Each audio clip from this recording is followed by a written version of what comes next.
অতিথি, মাননীয় সভাপতি ও আমাদের স্কুলের প্রধান শিক্ষকবৃন্দ এবং আমার সামনে উপস্থিত পত্র প্রতিষ্ঠানের সকল ছাত্রছাত্রী ভাই ও বোনদেরকে আমার পক্ষ থেকে জানাই সালাম এবং আন্তরিক শুভেচ্ছা।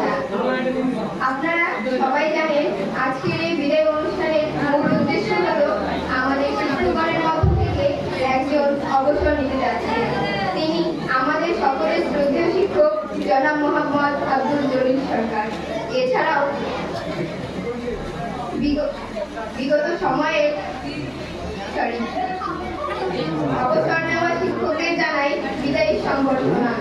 একটি বহদানদীর জীবনে হঠাৎ শতপতনের দিন, যে দিনটি আমরা কখনো কেউ প্রত্যাশাও করিনি। বিদায় জিনিসটি বড় বেদনা, বড় কষ্টে, তাই অত্যন্ত চিত্রিত করা ক্লান্ত করতে করতে আজ আপনাদের বিদায় অনুষ্ঠান। যদিও আমি মনে করি এটা একটি বিদায়ের আনুষ্ঠানিকতা মাত্র, কারণ আপনাদের বিদায় সত্যি আমাদের জন্য হৃদয় বিতাড়িত। তিনি আর পূর্বের ন্যায় আমাদের মাঝে আসবেন না ভাবতেই কেমন যেন লাগে, ভাবতেই কষ্ট হয় যে চিরচরিত ভাবে সব রাস্তার হাতে সেই মানুষটিকে আর চেনার সঙ্গে আর খুঁজে পাওয়া যাবে না। প্রতিনিয়ত ক্লাসে আপনাদের আসা যাওয়া পড়ানোর মতনই ভালোবাসার স্নেহ আর কখনো পাবো না, কিন্তু পরক্ষণে মনে হয় নিজের তো প্রতিটি মানুষের জীবনের স্বাভাবিক ও অবিচ্ছিন্ন একটি অংশ।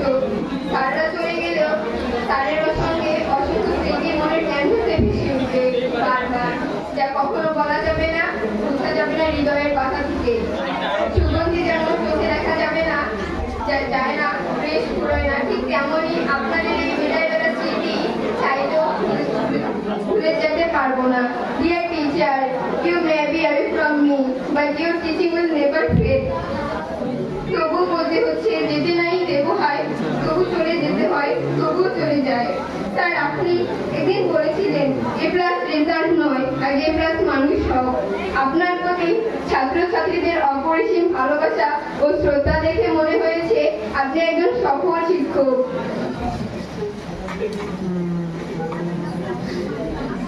বিদায় মানে চলে যাওয়া নয়, বিদায় মানেই চলে যাওয়া